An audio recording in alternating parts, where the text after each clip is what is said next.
Well, Jacob Rees-Mogg, who I know many of you big fans of, he clearly one of Liz Truss's big allies, one of the faces really of her government. And I know that will absolutely drive some people potty, of course.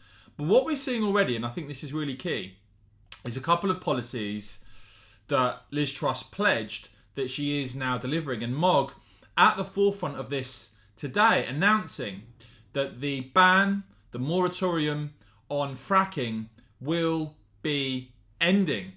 And this is about boosting domestic energy production, not just the lifting of the shale gas moratorium, but also support for a new oil and gas licensing round. The aim there is the government set out to bolster the UK's energy security. Government taking steps to increase homegrown sources of energy to reduce the UK's reliance of foreign imports, exploring all possible options to boost domestic energy security. And it's all well and good for people to say they're against this, they're against that.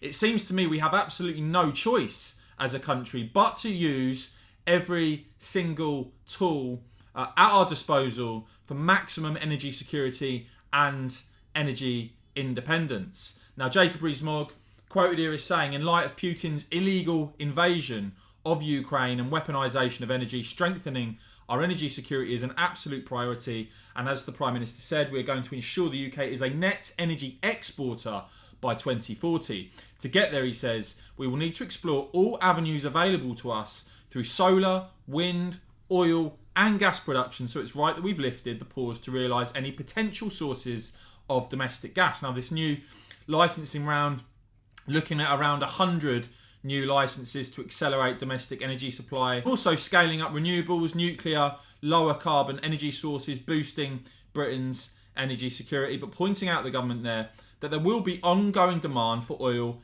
and gas in the years ahead.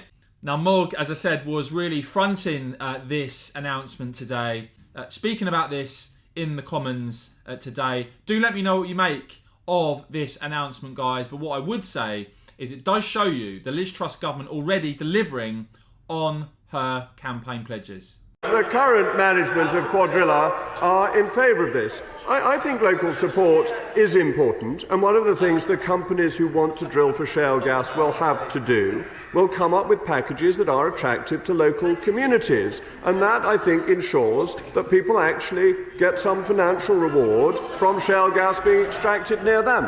Mr. Speaker, there are parts of the country, particularly in relation to nuclear, where local consent and support is very enthusiastic for the development of additional energy sites. So it is perfectly possible to measure and see local support. That it is all a matter of proportionality, and that, as I pointed out, the movement on the ground level that we have from construction is more than double is about double that we have had from any instance with shale gas. So we know what has happened before. There are not limits on mining. There are not limits on ordinary oil extraction. It is only shale gas that has these limits, and there is no evidence that shale gas is worse than any of these other activities. So I think on a balance of risks, my right honourable friend is not coming to the right conclusion. It is important for the national interest that we have secure supplies of gas. That is something important across the House to all constituents.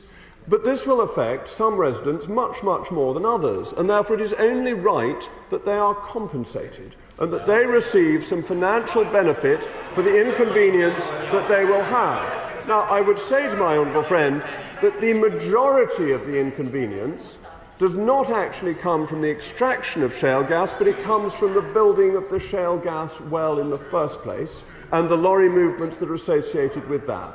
And it is important that people benefit and are rewarded for doing something that is in the national interest.